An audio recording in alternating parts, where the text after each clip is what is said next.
Assalamualaikum dan selamat pagi Malaysia. Baiklah, Jabatan Meteorologi Malaysia masih lagi mengekalkan amaran angin kencang dan juga laut bergelora bagi kategori pertama dan juga kedua seperti yang telah ditandakan dengan warna kuning dan juga jingga ini. Dan amaran ini masih lagi berkuat kuasa bermula pada esok hari iaitu 21 Januari sehingga ke 25 Januari nanti.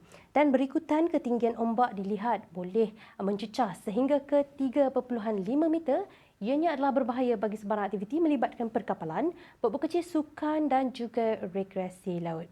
Baiklah, seterusnya kita lihat pula paparan imej kemerada bagi tinjauan cuaca semasa. Dapat diperhatikan pada ketika ini, keadaan cuaca dilihat cerah dan tiada hujan di kebanyakan negeri pada ketika ini dengan keadaan cuaca yang sedikit mendung dilihat sedang berlaku di bahagian pantai barat iaitu terutamanya di negeri Perak dan juga di negeri Selangor. Dan keadaan hujan yang berlaku di perairan Selat Melaka ini dijangka boleh memasuki di beberapa daerah terutamanya di bahagian pesisir pantai negeri Perak dan juga Selangor tidak lama lagi. Dan keadaan hujan ini dijangka boleh berlarutan sehingga ke lewat pagi nanti. Begitu juga di negeri Sabah dan Sarawak, keadaan cuaca dilihat cerah dan tiada hujan pada pagi ini dan keadaan cuaca dan cerah ini dijangkakan masih lagi boleh berlarutan sehingga ke awal petang nanti.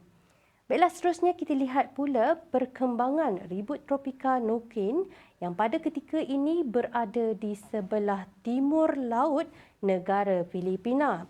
Dan keadaan ribut tropika Nokin ini dengan pergerakannya ke arah timur laut dengan kelajuan 15 km per jam dilihat semakin menjauhi rantau negara kita. Walau bagaimanapun, dengan kehadiran ribut tropika Nokin ini, ianya sedikit sebanyak memberi kesan keadaan corak cuaca di negara kita yang mana kita jangkakan keadaan cuaca kering boleh berlaku di sepanjang minggu ini. Oleh itu, penduduk setempat, itu terutamanya di negara Malaysia, diminta untuk sentiasa minum air dengan secukupnya dan juga elakkan beraktiviti di luar rumah semasa cuaca panas.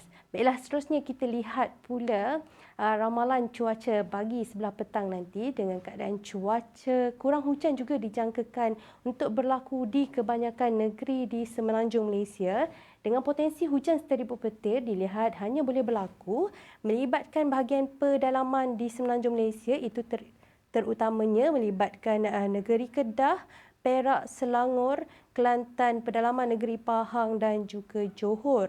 Manakala keadaan kurang hujan dijangkakan boleh berlaku di negeri Sarawak.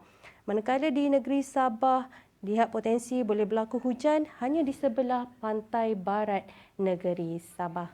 Baik, ini sahaja yang boleh saya kongsikan dengan anda. Jangan lupa untuk ikuti kami di laman Facebook, Instagram, X dan juga YouTube rasmi Met Malaysia.